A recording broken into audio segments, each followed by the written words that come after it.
Welcome, and we're so glad you're here for this year's Tier Talk.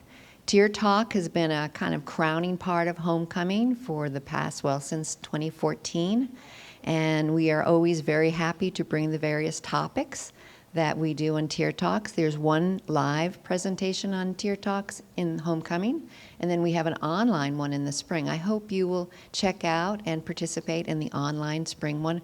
You'll hear more about that as the months progress. But I am very happy to be here. I am Amy Hyatt, and I am the chair of the Lifelong Learning Committee of the Board of Trustees, the Board of the Alumni Board, the committee, Lifelong Learning, that organizes this event. And the previous chair of the committee, Dana, is here, so he's here supporting us. And I want to thank Steve and Jen, who was out there helping us get organized, and the members of the Lifelong Learning Committee, who are the ones who organize and arrange for this event each year. I urge you, you're here for homecoming, so that clearly means you are still connected to the university. I urge you to continue that.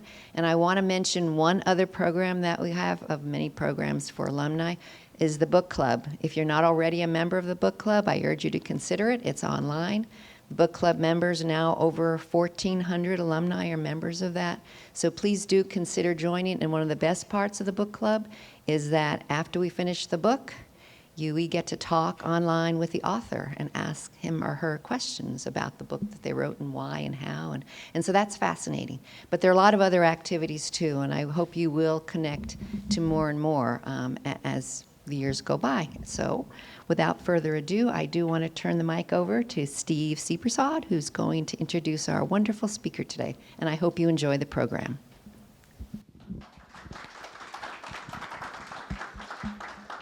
Thank you, Amy, so much, and thank you, friends, for being here. And it's great to see familiar faces. It's great to see new faces, great to see former students of mine, and I'm so excited to have you here for this Homecoming 2025 Tier Talks. I can't believe it's Homecoming 2025. It's actually my 20th homecoming, just dawned on me on the drive here this morning, and so it feels like it's just gone by in such a flash because I just have so much fun being here. We've worked really hard on the program for today, and we hope that you'll find it helpful. And if you're feeling stressed out, and I can't imagine who doesn't feel stressed out these days, you're certainly in the right place to be. And our featured speaker, Jennifer Wegmann, who I'll introduce in just a second, will give us a reframe on stress. So hopefully we'll come away with some things that will put into practice even today to look at our lives and look at what's going around us and look at stress in a different way. Stress just sounds negative. You can just picture somebody just clenching their fist or tensing up in their shoulder, just symptoms that don't feel good. It feels negative. It's in response to something that you were worried about.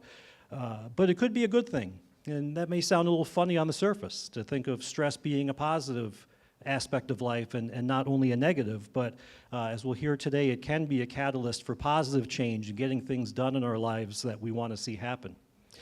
So we're going to do this talk show style, interview style. We have a list of questions we'll go through, and we certainly want to have your questions added to the mix. These programs are meant to be interactive, and as I like to say, we do these programs with you and not for you, and so we'll have some time for questions at the end, and so if you have something, don't be shy. Just shout it out from wherever you are when we get to that part of the program, and Jen will be happy to answer these questions for you. So we'll give a warm Binghamton welcome to Jennifer Wegmann, who is a 3-time graduate of Binghamton University, got her undergraduate degree in 1994, a master's in 2001, and her PhD in 2018, and still here on campus as a lecturer in health and wellness studies and faculty in residence in the Dickinson Community. Jen, thank you so much. It's so great to have you with us today. Thank you. Thank you for having me. So I always describe myself as gum on the bottom of Binghamton University's shoe.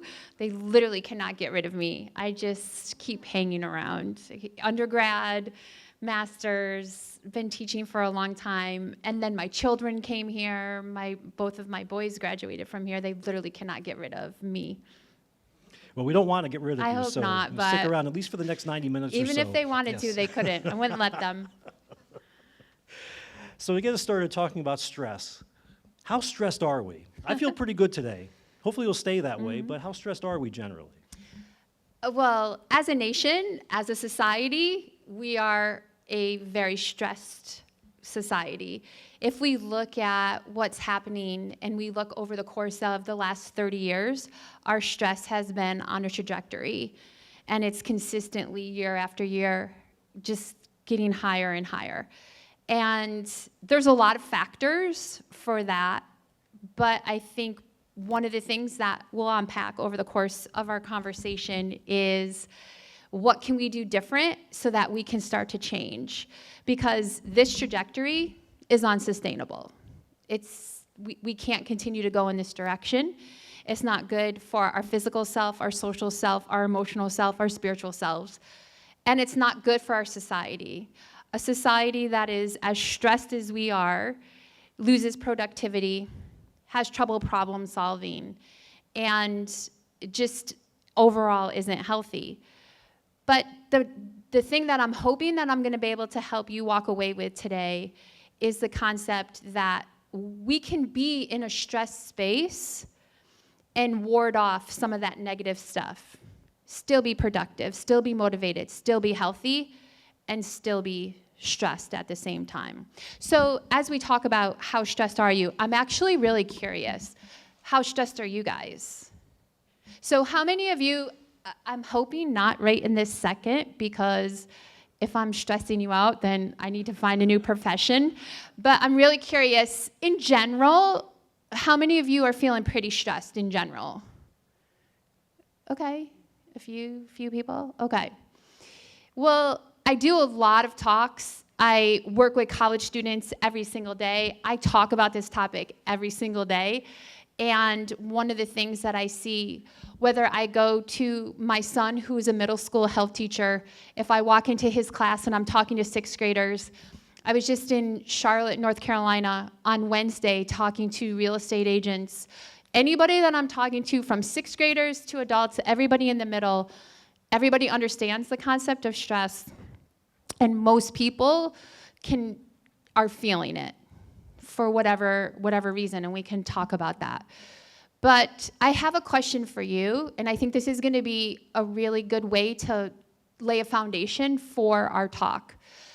How many of you have been so stressed that you start to stress about the fact that you're stressed? Has that happened to you? Okay, so I call it tuned up. That's what I'm like. This is what happens when we get stressed. So we get tuned up, and then we're stressed about the fact that we're stressed. How many of you have been in a space where your stress comes down, and then you're stressed because you're not stressed? Has that happened to you? Yeah, like, well, it feels like I should be doing something, or if I'm not stressed, then I'm not productive. Do you know who's really notorious for when we come down and then stressing about that is teachers. So as a teacher, and my children are educators, majority of my friends are in the K-12 system somewhere, it is notorious of what happens. We'll be sitting out at the pool, it's a beautiful day, hanging out, and be like, gosh, can you believe it's August 1st? And it's like, ugh, it's August 1st. Yeah? I got to go back to work in a month. Yeah, but it's August 1st. You don't understand. It's August 1st. I have so much to do in a month. So how often have you created stress in your life about things that haven't even happened yet? And how often have you created stress in your life about the fact that you're in a stressed space, and you don't need to compound it, but you do because you're stressed? So one of the things that happens to us, it's kind of a loaded question with how stressed are you, because we tend to compound our stress for things that aren't even happening right now. And that's something that I hope I can help you all start to rescript or to have a little mindset shift on it. Because when you're in that space and you're low, but you're stressing about whatever's coming, or you're stressing about the fact that you're low, what are you doing in that moment? What are you giving away? Anybody can yell it out. Have you ever been there where it's low, but you stress because it's low? I was going to say, I think you got in my own head, because when I was coming in today for the program, I was feeling good and I wasn't worried, but then I started to worry about the fact that I wasn't worried. And I was like, did I not work hard enough? Am I not trying hard enough? Should I be concerned about that? And then it started to rev me up a little, and it's like, no, you got to turn that off. Right. Yeah. So it's hard to be in the moment when we're stressing about something that hasn't happened yet. We can't be present. So we give away our time, we give away our energy, we give away our present. We pull ourselves right out of our present moment. So the reality is that that life gives us enough to stress about, that we don't need to be creating unnecessary stress in our lives. So to start with, here's a few tweaks that we can make, and that is, can we get out of the space of stressing about being stressed, and can we be in our spaces where our stress it's feeling manageable or low, but not feel like we should be, or thinking forward, because now that just takes way too much energy. We don't have enough energy to sustain that. So the question, that was a really long-winded answer to your question. Are we stressed? The answer is yes, we are. Very.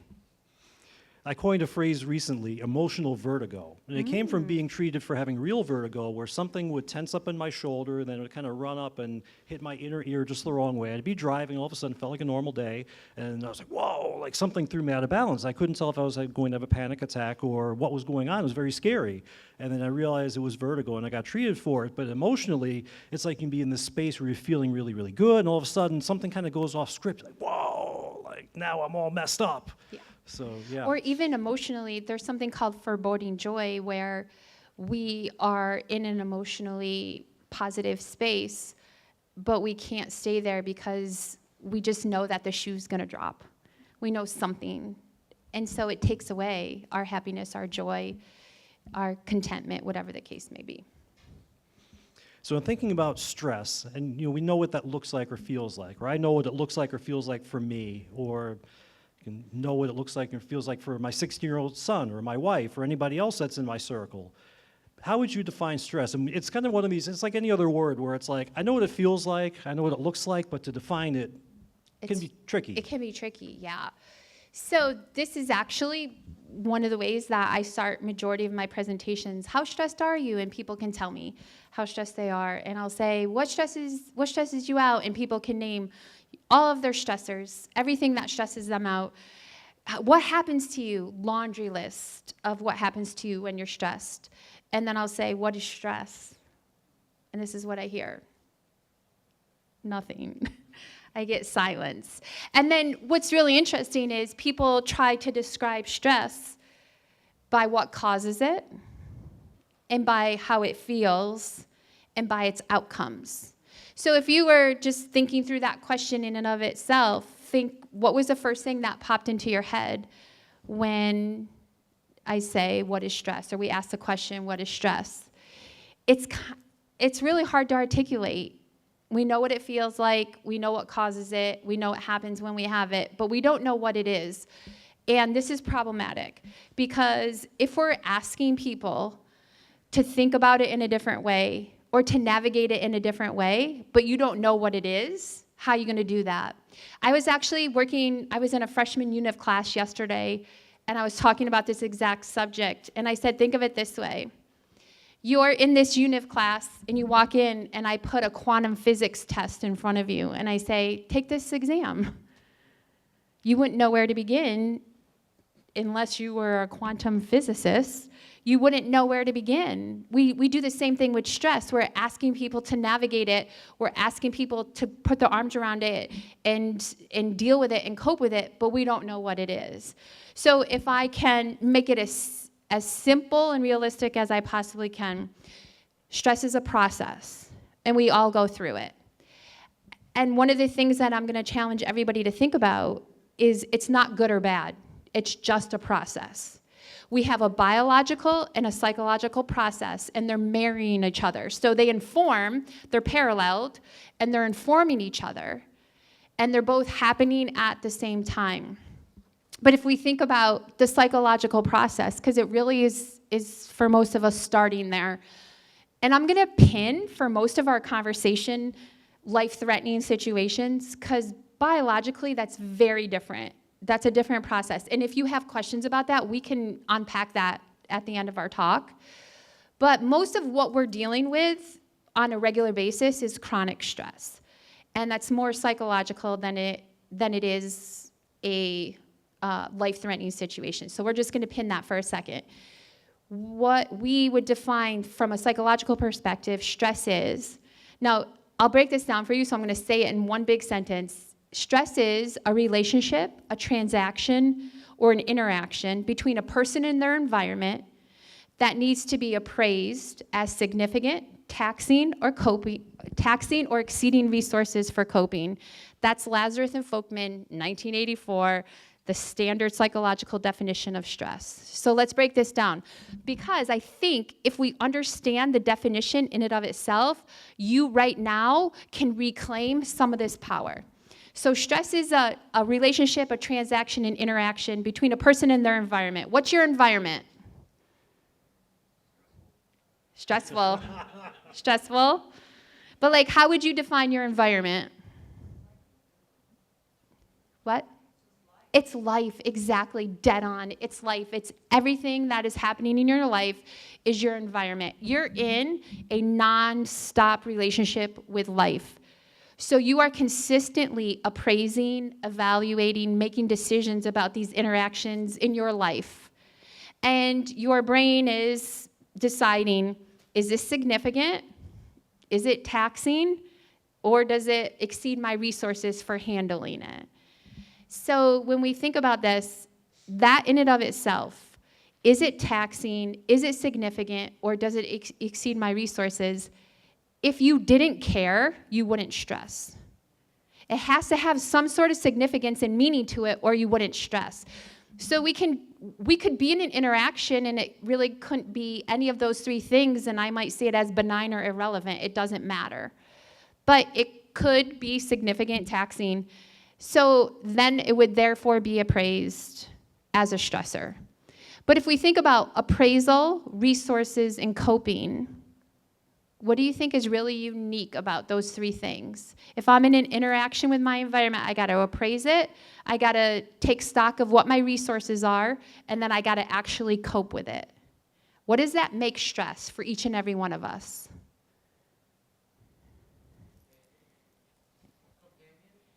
Yeah, we keep 100%. It's the reality. We don't go anywhere without that. So I always use this example. I know, don't hate me for saying this, but I'm not a dog lover, as my family and friends know. But big dogs freak me out. And of course, both of my children have big dogs. So I always say, you see your dog as this sweet little puppy, and I see your dog as Cujo from the Stephen King movie. Because I appraise my interaction very different with that dog, say, than you would. So appraisals are individualized.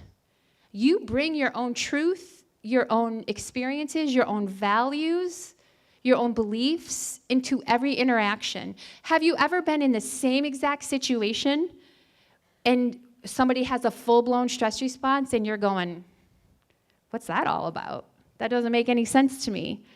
That's because that person's appraisal is based on their experiences and what they've brought into that interaction with them. So we want to be really careful with judging other people's stress, because we do not know what other people are bringing into these interactions in their environment. Have you ever said, or have you ever heard somebody say, oh, you think you're stressed? Come step in my world. We have to be really careful saying that. Oh, also, we love to compete, don't we? Like, you're stressed, but I'm way more stressed than you. And somehow that means I'm more successful or I'm more productive. So I was doing a talk once, and I was with administrators, and it was in a K-12 institution, and there was a dean of students, and we were talking about a whole bunch of things, and we were talking about stress. And he said, yeah, 7th grade girls. They think they're so stressed. It's just drama. And I was like, ooh, time out. That's real to 7th grade girls. It doesn't seem like a big deal to you because you don't appraise those situations like they do. So we have to be very careful of not to judge other people's stressors. But if we think about resources and coping, do you know what the #1 coping mechanism in the United States is? Eating. Yeah, so what umbrella would that go under? Eating and drinking. We like us some alcohol in the United States. What do we call those kinds of mechanisms? Coping, but what kind of coping mechanisms?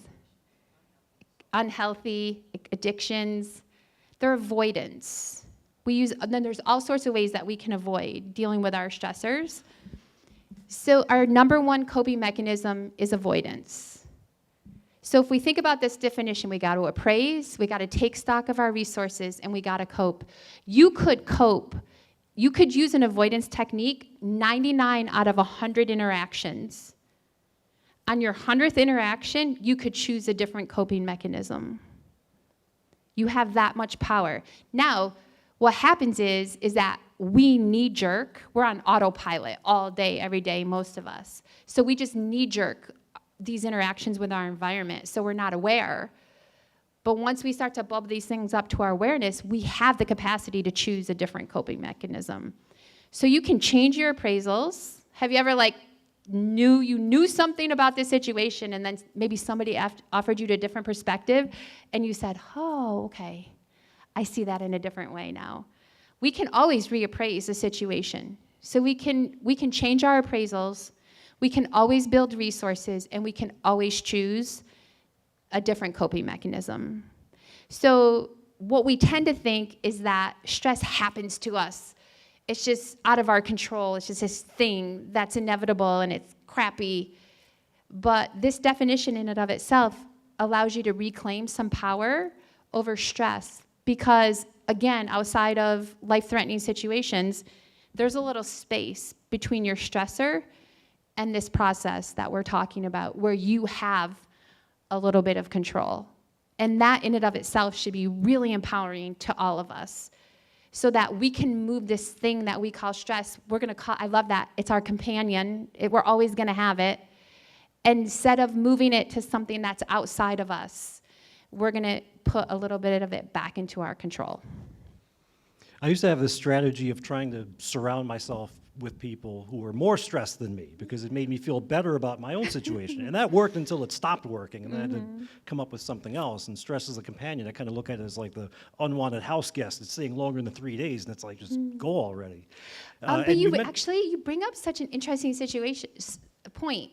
So I don't know if this was something that we had talked about or not, but you used to surround yourself with people who are more stressed than you, and it worked till it didn't. There's really interesting research out, and this is something that I think we've all known and we've all experienced, and now we got the science that caught up with it. Stress is contagious. It is contagious, and you know that. Have you ever walked into a room and you're like, ugh, man, I could cut that with a knife, right? We can feel it. It is contagious. And when we walk into a space and people are tuned up, have you ever just gotten tuned up and not know why? You're like, I'm stressing out. I don't even know why I'm stressing out. It's because everybody else in the space is stressing out. If I can, there's a really interesting research study that looked at this. So they took, this sounds kind of gross, but they took groups of individuals, and they had one group, and they put them in full sweatsuits. And they had one group run on a treadmill and sufficiently sweated up their sweatshirts. Then they had another group go skydiving. And you can imagine the sweat that people were producing in that process. So they took those sweatshirts, one group that was sweating because they were exercising, the other one because they were skydiving, and they took a group of individuals and they had them smell it. And they didn't know what they were smelling, they were just smelling sweatshirts. But they were in an MRI machine, and they were looking at brain activity. When the individuals in the study were smelling the sweatshirt of the person who was sweating, their brain activity barely changed. But when they were smelling the sweatshirt of the people who went skydiving, Their amygdala, which is the start of this entire process called stress, was like dinging. It was lighting up like crazy. So I don't know. I don't know if we know exactly what it is, if we want to theorize that it's pheromones or something, but we give off our stress vibes and other people internalize them. So even though these people were in an MRI, they're laying down, they're smelling skydivers' sweat, their brain was having a reaction to other people's stress. It was pretty cool. We need to, one, be aware of that, because sometimes we get stressed and we're not quite sure why. It could be we're feeding off of other people. But what's also interesting is we can flip the script on that. And so as leaders and whatever it is that we do in our life, in our family, we can change the environment by bringing it down. It doesn't mean that you're not stressed. You can still be stressed, but you can like lower the temperature on it, and then that also can become contagious. That's fascinating. The light bulb went on as I heard that, because now I finally understood what happened, where they didn't become more relaxed hanging around me. I became more like them. Right. So it's interesting to see that play out. And you used the word appraise a little bit earlier. And so it made me think of the question, how much of what people are responding to is really what's actually in front of them versus something that may have happened, last year, 5 years ago, 10 years, something in their past, even from childhood, and they may be like, middle-aged, 40s, 50s, and they're still not Right. over what had happened. Yeah, well, use my example of the dog. I was bit by a dog when I was younger. That has completely changed how I appraise interactions, especially with dogs I don't know, because of that experience. 100%. Our experiences throughout our entire life are influencing how we appraise these interactions in our environment in ways that most of us probably don't even know. I guess then the question becomes, have you ever been in a situation and you're like, I wonder how I'll appraise this? Let me think. Like, that's not how we function, but it's happening. It's unconscious in so many ways. That's why the more we can bubble up our consciousness, the more control we can have over this process that we're calling stress. So in the opening, you said stress keeps us from being productive. So how exactly does that work? Okay, so this is interesting. Actually, I'm curious, have you ever felt unproductive when you've gotten really stressed? Yeah. How many of you have lost sleep? Yeah. Headaches? Yeah. Gotten sick? Yeah. Nauseous belly? Yeah. Anything from brain fog, having trouble focusing? The list can go on and on. We can go A to Z with what can happen when we're stressed out. And so before I go any further, I want everybody to know that I know that is true. We have over a half a century of literature that shows us that all those bad things that you're experiencing and that I even experience are true. Lack of productivity is one of them. But here's what's really fascinating, and this is when I get so excited about this topic, is that we have the capacity, by making little tweaks in what we believe about stress, to change that narrative. Now, I'm not saying you won't ever lose sleep, or you won't ever get a headache, or you won't ever get sick, or you won't ever have a bad outcome. But what I'm saying is that when we switch our beliefs and tweak our mindset, we make space for opportunities to have healthier things happen to us. And it's not that the bad things are just going to go away or we're never going to experience them, but we're going to lay positive and negatives right next to each other. What typically happens when we think of loss of productivity is we get in a stress cycle that keeps our brain thinking about things that have already happened, and that was the example. So coulda, woulda, shoulda, or it keeps our brain trying to predict the future. The last I knew, nobody has a crystal ball that can tell you exactly what's happening. Yet we try to do that every single day. And when we're staying in that space, it's hard for our brain to focus on the task at hand. So what ends up happening too is when we get into those spaces and we start to get tuned up, now we start to get stressed about the fact that we're stressed because we're scared of the potential negative outcomes that come from it. So yes, stress can and does make us unproductive, but one of the things that I'm going to suggest is that part of the reason that that happens is because we only believe that that's our outcome. And this is where the science is really interesting, and that is how do our beliefs influence how we engage with this process called stress, and how does that influence outcomes? And it's really powerful. So if we were having this conversation, okay, so I graduated here in 1994. If we were having this conversation in 1994 and somebody was sitting up here saying, what's happening up here is influencing what's happening throughout your entire body, people in the audience would probably say, maybe. Other people would be like, oh, she's a hippie. Or like, oh, she's foo-foo-y. Where's that coming from? Or psychology, pseudoscience. It was just starting to catch on in 1994. If I was sitting here in 1950, I would have been booed off stage to suggest that there could be a connection. The science has caught up, and now we know that there are massive and direct connections between our thoughts and our beliefs and output in our body.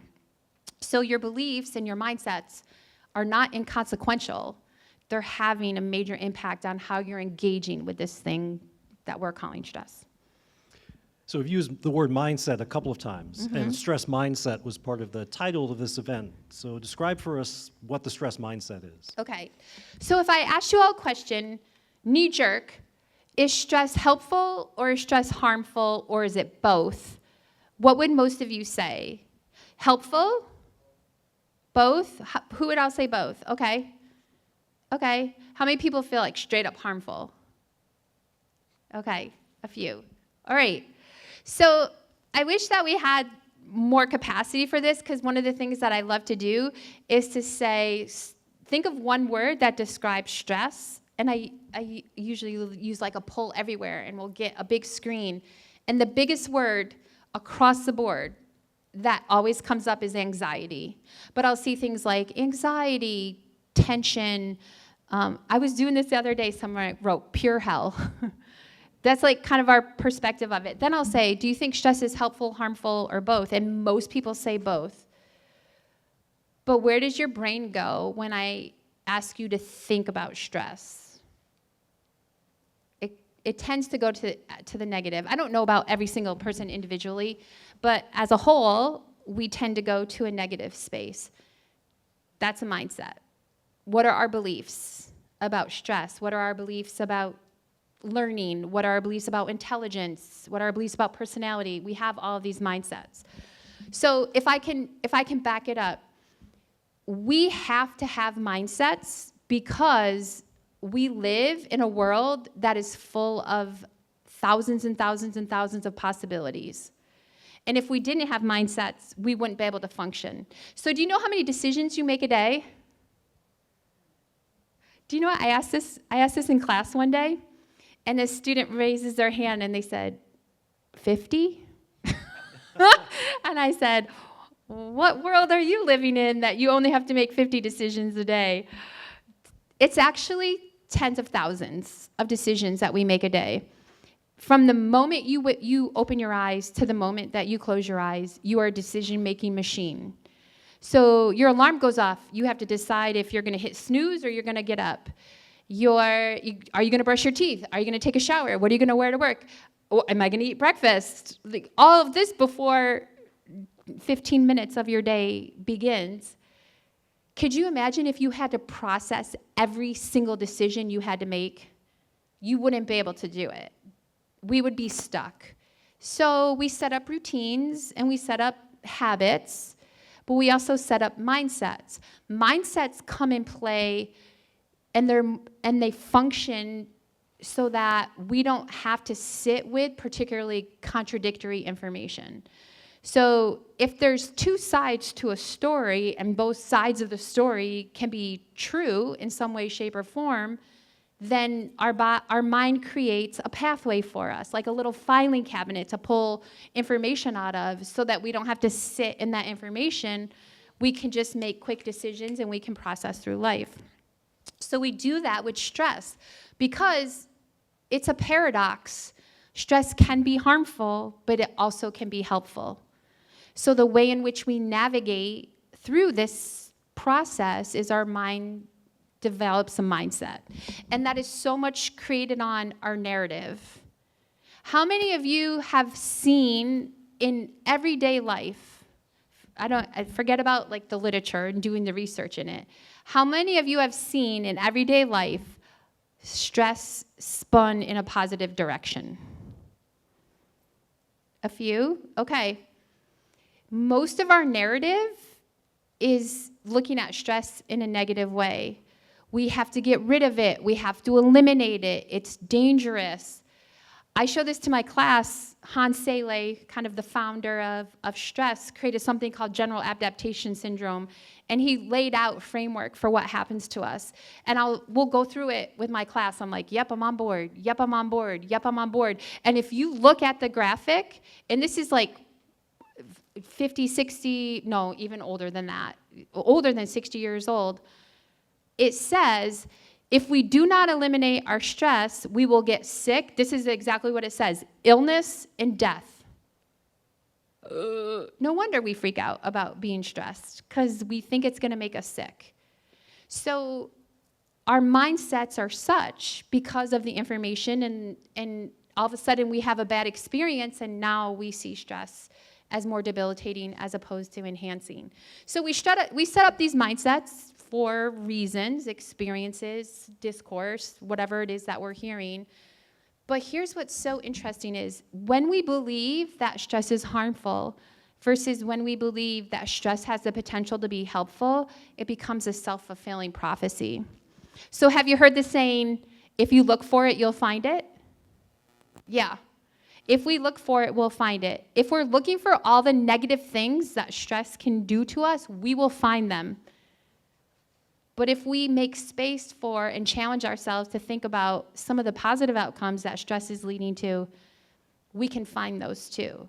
So our mindsets there's all sorts of things. Our experiences, what we've had, the things that we've been told, create our mindsets. And our mindsets are playing a really, really powerful role.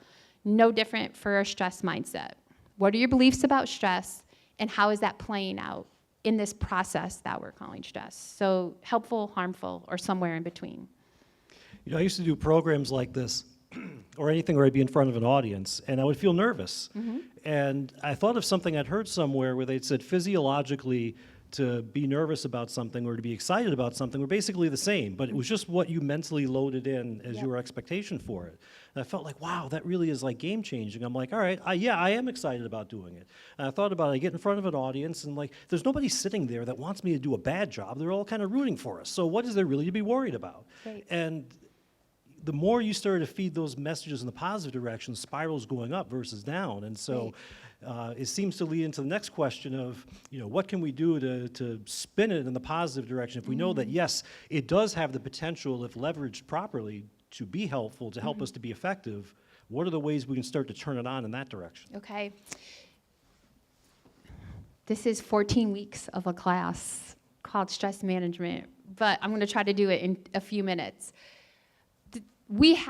So here's what the research shows. Our mindsets are really powerful, but they're really malleable. So we have the capacity to change our mindsets. And the literature on stress mindset, and that's actually what I also research. So I'm really interested in college students and college students' beliefs about stress and how that influences their outcome.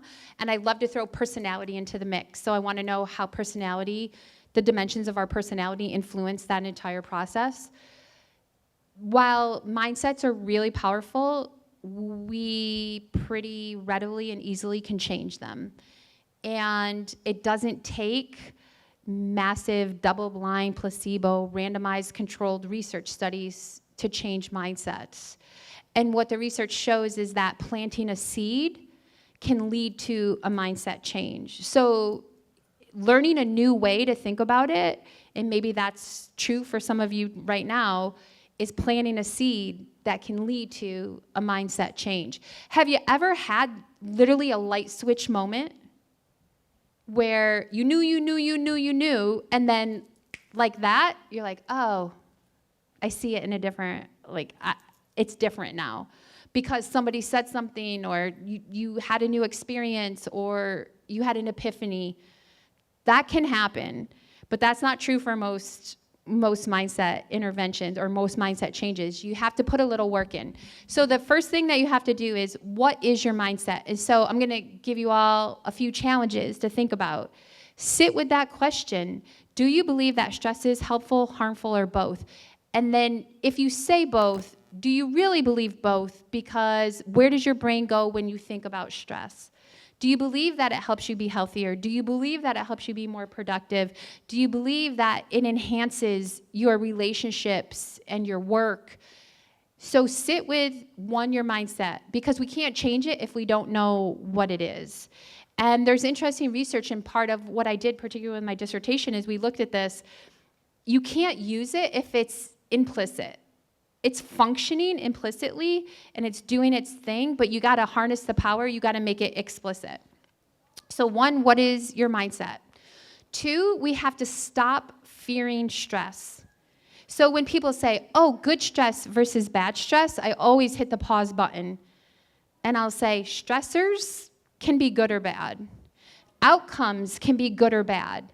Stress is a process. The process, we have some influence over it. Some of the choices we can make can be adaptive or maladaptive, healthy or unhealthy, but it's a process.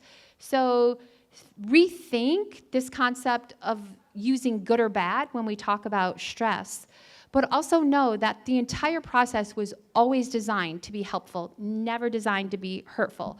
So whether you believe we evolved, we were created, anywhere in between, it doesn't matter. We can all agree that we are miraculously designed, in that everything that's happening in our body is brilliant. Your body, it doesn't make sense that your body would set up a process that would only harm you. It doesn't make sense. And then I hear people say, oh yeah, but early humans didn't have the stressors that we have. And I'm like, let's think about that for a second. Is the saber-toothed tiger chasing you? Probably not, right? Or were you food scarce? Or they're like, yeah, but they didn't have the social stressors we have. I'm like, we're human beings. Do we think that early human beings didn't have emotions, or didn't have friend conflict, or didn't fall in love, or experience grief? Of course they did. We have emotions. We're human beings. We've always had them. So to think over this course of a period of human time that our body would set up something that would hurt us, it doesn't make sense. And if we want, we can unpack this a little bit later too. If you say something to me like, well, cortisol, and I'll be like, yep, let's talk about cortisol. Let's talk about your body's defense mechanisms for cortisol. DHEA, oxytocin, working antagonistically to cortisol. Like, oh, sympathetic activation, and we can talk about this too. Yeah, what is your body's answer? Parasympathetic activation. We go up, we come back down. We have fail-safes at every turn for this process. So once we learn how to navigate it, we can really enhance the protection that our body has set up for this thing that we call stress, so that we can mitigate some of these negative outcomes. So I totally forgot what the question was, because I think I got off on a tangent. Oh, what can we do? Okay, so we can stop fearing stress. What's our mindset? Stop fearing stress, practice. The next time you're in a stressful situation and you feel your mindset kick in, okay, I see this is what's happening. Can I rethink this? Can I see this in a different way? And then something that's really interesting is, and I was part of this research study, is improve your health. And if you give me a second, I'd like to explain this, because I think this is really interesting.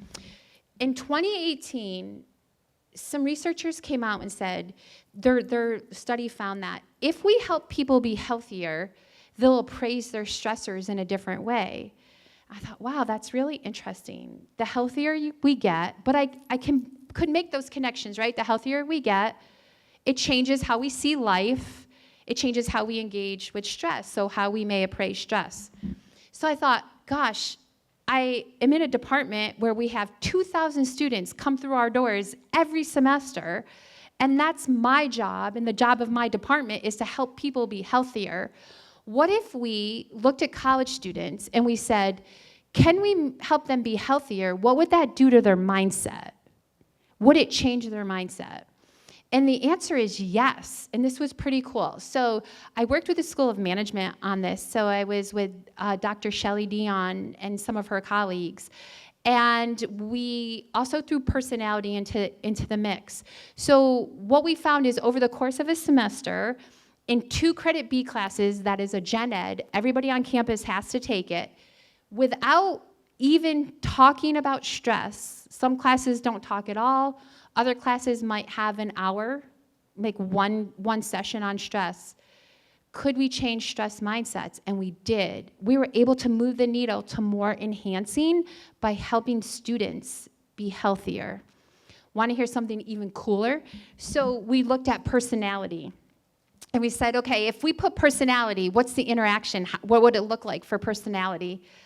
And we teased out one of the most, I would say, difficult personality characteristics as it relates to stress, and that's neuroticism. So people who are highly neurotic have the most tumultuous relationship with stress. So we looked at students who had high neuroticism scores, which research suggests struggle the most with stress. And we found that students who are high on this neuroticism scale had the greatest change. Had the greatest change. They were impacted more beneficially than students with different personality dimensions. And so what that showed us, and this is something that I talk to everybody about, is that everybody has access to the things that we're talking about. We tend to think, oh, it could be anxiety, it could be other mental health things, it could be personality characteristics. I can't tell you how many times I've heard students say, that doesn't work for me because, and they fill in the blank. And so the research that I was involved in, and lots of other research, shows that individuals with specific personalities, say neuroticism, higher neuroticism scores, but this is really interesting, anxiety disorders, things like post-traumatic stress disorder, symptoms of depression, across the board with mindset intervention seem to do better, it has more impact on individuals who we would think it would have no impact on. So it's kind of cool to think about that. Everybody has access to the things we're talking about. Many times the thing that stresses us out is a person. And sometimes the person is somebody we can't avoid because they're under the same roof with us or we see them every day at work. How can we deal with that as best as possible? Yeah. So the number one stressor, and the literature shows this too, is people. Our biggest stressors are people. Do you know what our biggest source of meaning in our life is? People. So they overlap. People try to stress us out, but people are so like what gives our life meaning. People also are the number one most effective and powerful resource we have to navigate stress in a different way. So how do we deal with people who are difficult? And then how do we utilize people to help us? So social support, how do we use them to help us navigate this process in a better way? The biggest issue with conflict and stress with people is typically value conflicts. So I have a certain set of values, other people have a certain set of values, and when we don't mesh up, it typically causes conflict. That's because based on our values, we set up expectations, right? Have you ever, somebody just annoys the crap out of you because you expect them to act a certain way and they don't, or say a certain thing and they don't, or do a certain thing and they don't? So when we're dealing with people, particularly when we're in a value conflict, the most powerful tool we have to reduce stress is to set boundaries. And our capacity to set boundaries and then enforce them is it's a self-care technique, but it helps us deal with people who are causing conflict and stress in our life. Now, maybe that's somebody you love, maybe that's somebody you work with, but regardless, if it's the person who's closest to you or it's a person who shares an office next to you, our ability to set and enforce our boundaries is powerful.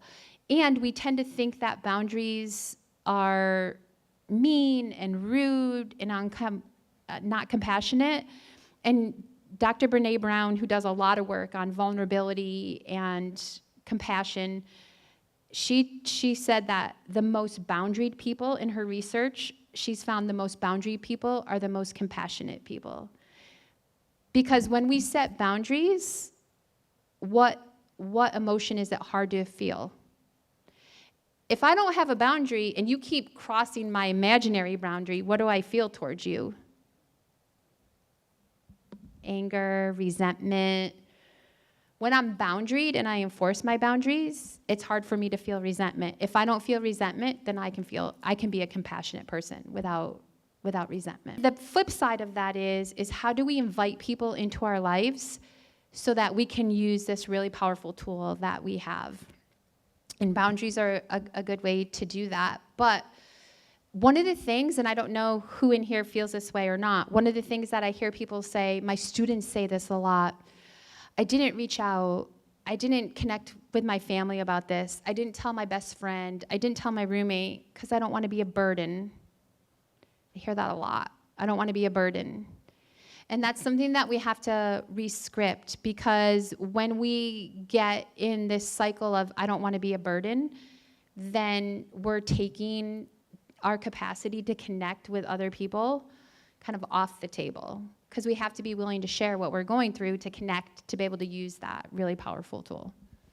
That made me think of something that I catch myself doing, or many people do also, is that they'll express a feeling and then at the end of it they say, I'm sorry. And you do that enough times, and what happens is you find that it's like, well, I'm sorry that I have feelings. I shouldn't feel sorry for that. It's like, I shouldn't feel sorry to set a boundary. Like, what are you going to do? Like, just let yourself just be a doormat. It's just like, we're not supposed to act that way. So, I think about it like where all of us have a person who's a stressor. I think about it, the person we just cannot stand.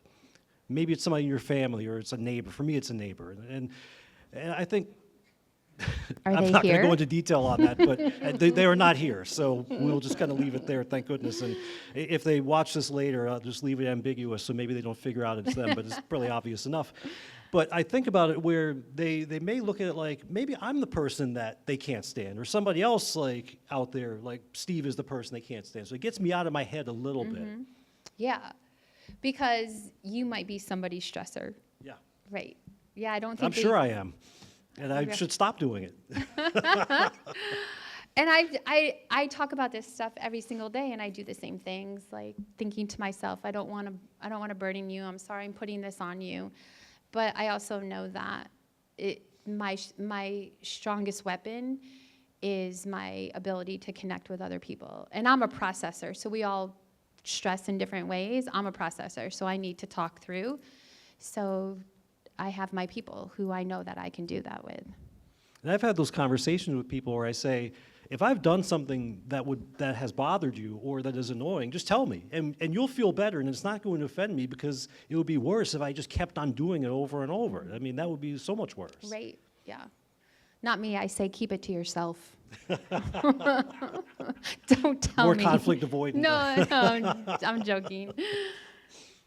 So to make good on what we promised with this program, we said that we would give people things that they could start to put into practice even as soon as today. And so maybe people are going to go home, whether they're going back home tonight or tomorrow, and they're going to be in that situation where the person that stresses them out is right there in front of them, or Monday morning at work they see that person, or some type of stressful situation that maybe they're chugging on and they're listening to this, but also thinking about the stressful situation. Now they have to go back and address it. So what are some things that we can do to put these into practice right away? I think something that everybody could walk away with that's an actionable the second you walk out this door is something what I call, well, I don't call it, the term has been coined, closing your stress cycle. So Emily and Amelia Nagoski wrote a book called Burnout, and they talked about this concept of closing your stress cycle, but in a very different way. I'm gonna conceptualize it differently. So hang with me for a second so we understand what's happening, because I think it will make more sense. When you're faced with a stressor and it's appraised as stressful, we go up. Our autonomic nervous system, which is part of our central nervous system that helps us do things that we don't even have to think about, breathe, our heart to beat, we get into that autonomic nervous system, we get what's called sympathetically activated. That's why, have you ever had like a racing heart or started to get sweaty or like a nervous belly when you're stressed? You're in your sympathetic pathway when that happens. We're designed to get sympathetically activated. We have adrenaline being churned through our bodies, and it's all designed to be helpful. It's to get energy out to your body where it needs it. When we're sympathetically activated for long periods of time, it's unsustainable. We just simply do not have enough personal, social, emotional, spiritual, physical resources to maintain chronic sympathetic activation. When we're chronically sympathetically activated, this is where we burn out, because we burn out because we run out of resources. So as we go up and we stay here, our body's designed to do that, but it's designed to come back down. And the problem is that we're faced with a stressor, then we have another one, then we have another one, then we have another one, then we have another one, and we're like all the time.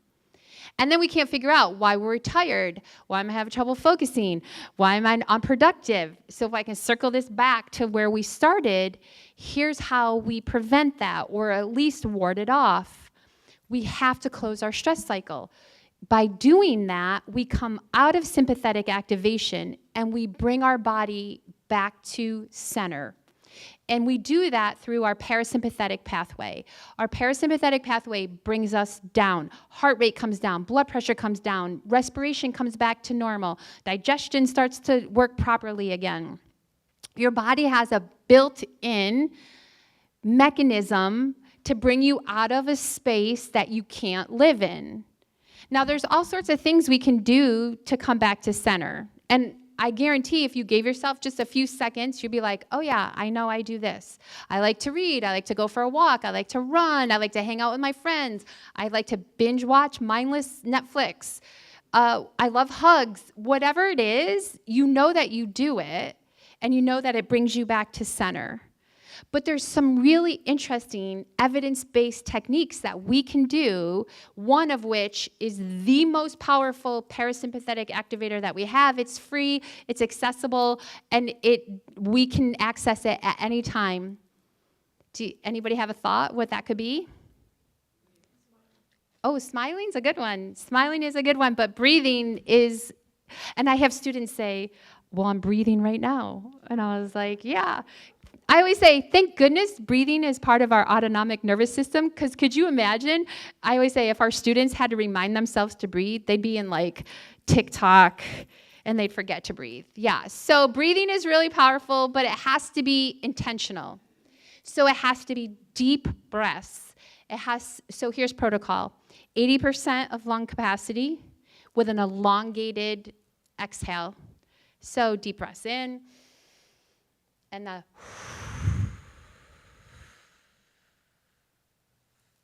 you got to get it all out. And if we can do cycles of that, science shows heart rate comes down, blood pressure comes down, we come back to center. So there's all sorts of box breathing, diaphragmatic breathing, deep inhales. Anybody do yoga in here? Okay, yoga, this breath work is such a huge part of yoga. That's one of the reasons that yoga is so effective. I mean, you want to close your stress cycle, yoga is going to be a great way to do that. But there's something called, and this is more contemporary, just the last couple of years, they come out with what's called the physiological sigh. And I teach this to everybody because everybody seems to love it. But a physiological sigh is a deep breath in, followed by another deep breath in. Now we got our lungs full, and then it's a So let's try it. Ready? Deep breath in, sigh it out. One more time. Deep breath in, sigh it out. Yeah, you guys didn't sigh very good, but that's okay. You know who loves a physiological sigh? 6th graders. They love to do it. So I always tell people, if we can do a couple cycles, physiological sigh, deep breath, you're going to invoke parasympathetic activation. Do you know what happens there? Rest, recharging, repair, respite. We can go right back up. If we find a way to come back down, rest, repair, recharge. This is how we ward off burnout. One of the things that I tell people all the time is, I know that I can help people expand their optimal functioning stress levels. And one of the ways in which we do this is by working on closing our stress cycles. Breath is just one of the ways that we can do it. Now, if you like the physiological sigh, don't go to a meeting at work on Monday and have somebody like really tick you off and go in front of them. People don't usually like the big sighs when it's a dead giveaway that they're annoying you. But there's also some really interesting evidence-based ways. So there's more and more literature coming out on smells. So the power of aromatherapy, diffusers are huge right now.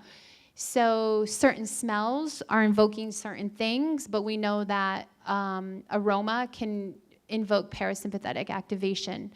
Exercise, super powerful. So we get sympathetically activated when we exercise, but we come back down. It brings us back to center. Something that's super trendy right now is cold plunging or cold therapy. I know my husband's gonna laugh because I bought a cold plunge pod 2 years ago and I haven't set it up yet. It's sitting there.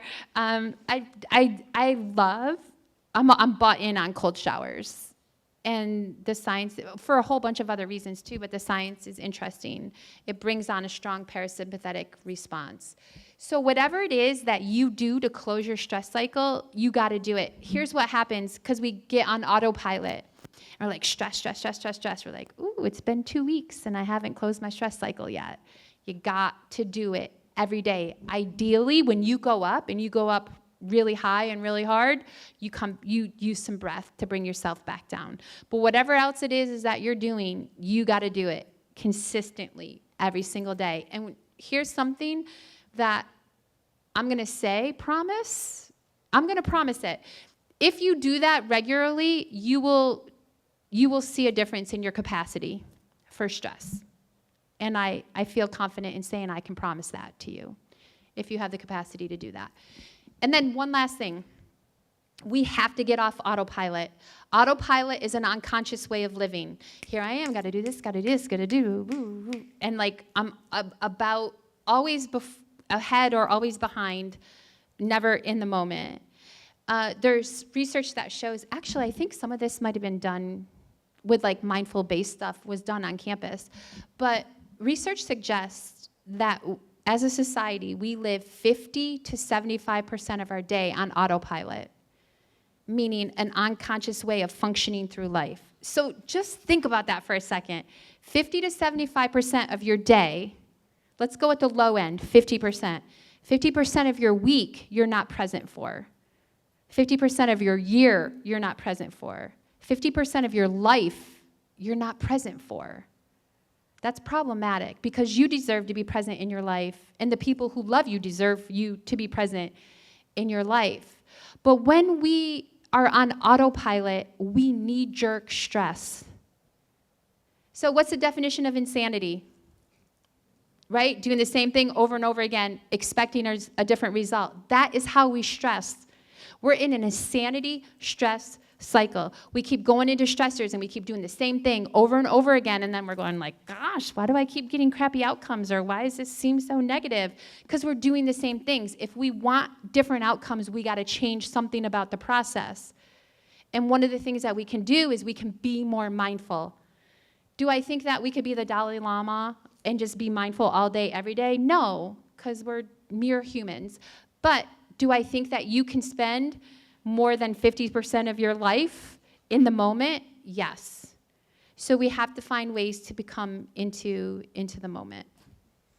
It seems like self-talk is really key because the body is going to experience something like, I have to give a big presentation at work at the same level of, I'm back in the Stone Age and getting chased by a saber-toothed tiger. And at some point, a rational voice has to set in and say, dude, these are not even close to being the same Right. level of threat. Yeah.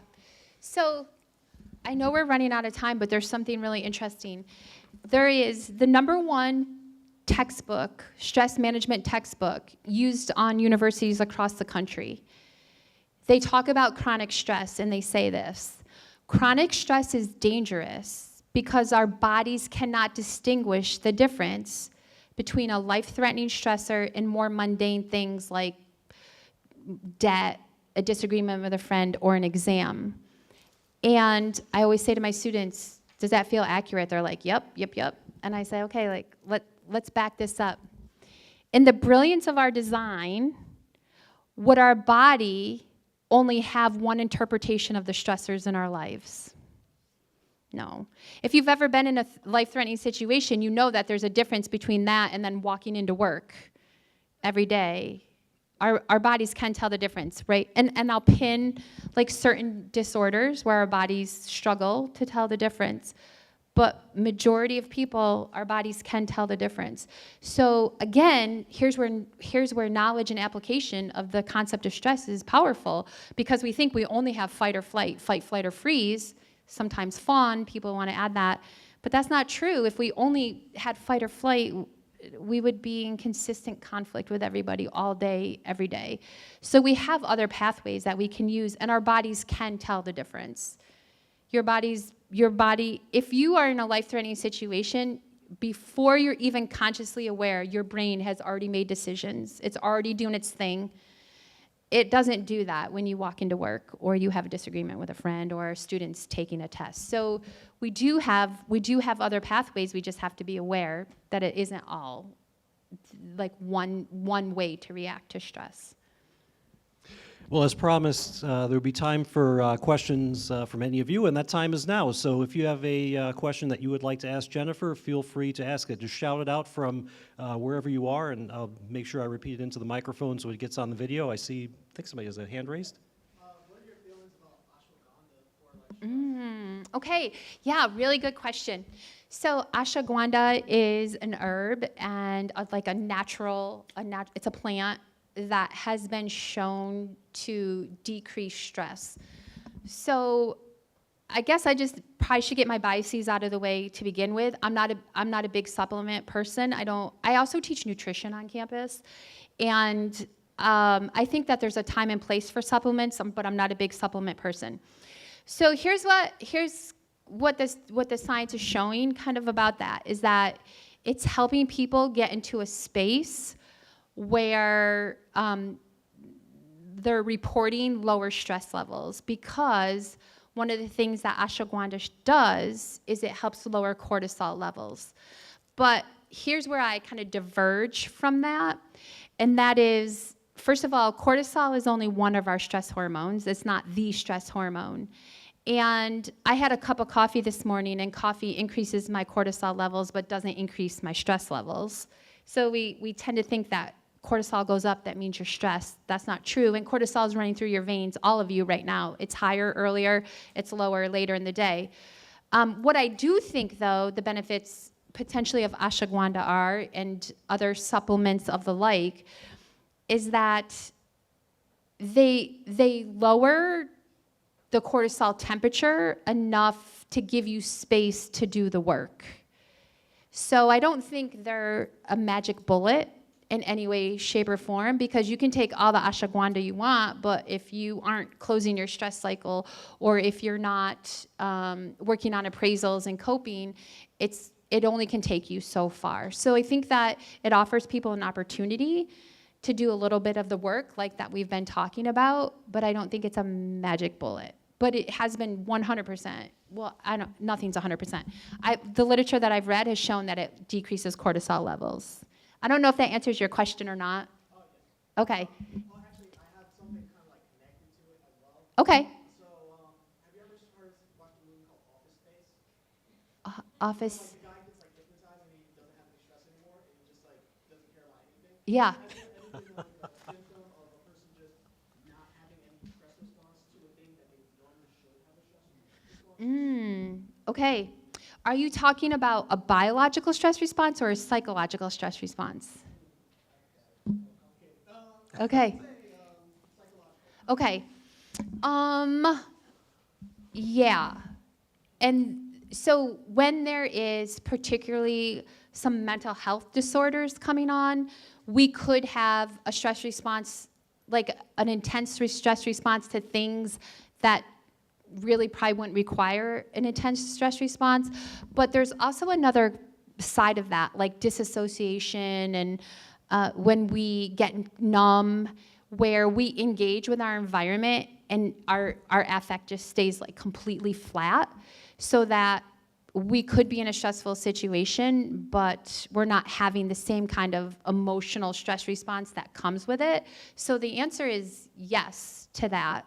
We could have a buffered stress response when maybe we should be having a bigger one.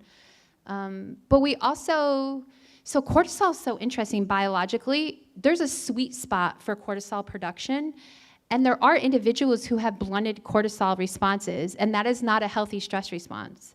So if we think lower the better with cortisol, that's actually not true. So some people have a blunted cortisol response with stress, and that actually isn't, it influences the entire biological process, not in a healthy way. So there's both things going on. So I hope that answers. Okay.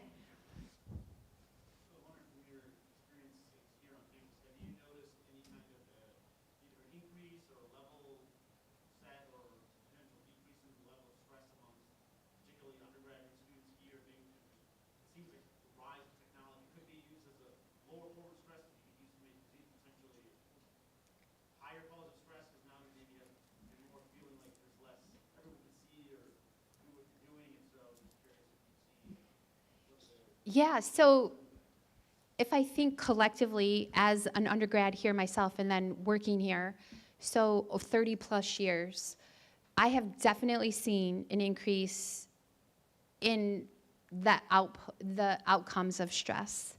I don't necessarily know if stress is the levels of stress are any different. I think our stressors from 1994 have been replaced with new stressors that students have today. So I'm not sure the actual stress has changed, but I'm seeing more negative outcomes from stress. And I think from my own experience, I don't have any data to back this up. It's completely anecdotal. I think part of what I'm seeing is that we have students who are lacking resources and lacking coping mechanisms. And I think that's what the difference is with, say, my time frame versus what I see now. I also think, too, is that I used to be able to escape or at least move away from my stressors because I could go home at the end of the day when I was in college and I didn't have technology in my face. So I think that my ability to close my stress cycle was very different than what I see with college students now. It's harder for them to close their stress cycle because they're glued to their technology. And what's happening is that not only is it hard for them to move away from their stressors, it's creating stress in their life that they otherwise wouldn't have access to because it's in their face 24/7. So I think that part of the equation is technology, but I also think that technology, I don't want to over dramatize this, but I really think technology is robbing students of resources and coping mechanisms because they're using technology as a way to avoid. And all it's doing is festering their stress. So it doesn't go away, where that was very different than, say, when I was in college.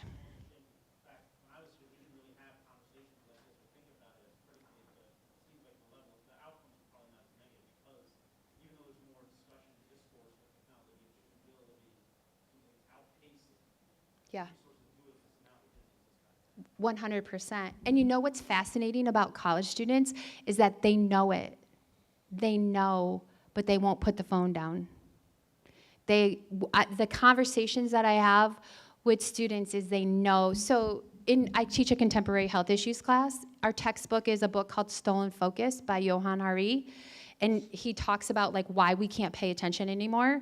Technology is just one of the things, stress, nutrition, our inability to get into like a flow state. He lays out a lot of reasons, but we can read that book, and students, we have really, really thoughtful, insightful conversations, particularly about technology. It's like, what are you going to do about it? Nothing. Nothing. And that is a different conversation for a different day, but that transcends our willpower. Our use of technology and students' use of technology transcends our willpower. There's way bigger forces going on outside of, I just need to turn it off. So to answer your question, I think it is, the outcomes are very different because they're processing through in a different way. That was a great question. You think about somebody who's introverted and conflict avoidant, and it's just so much easier because of the technology to hide now. And then you don't develop those skills of actually being able to talk to someone. Right, right. Yeah, and you actually say, why don't you just talk to someone? And then they think you're weird. Why would you talk to someone? I'm like, how about you don't text, you talk? They're like, oh, you're so old. That's what old ladies do. Old ladies talk. It's a very interesting, it's changing how they engage with their environment.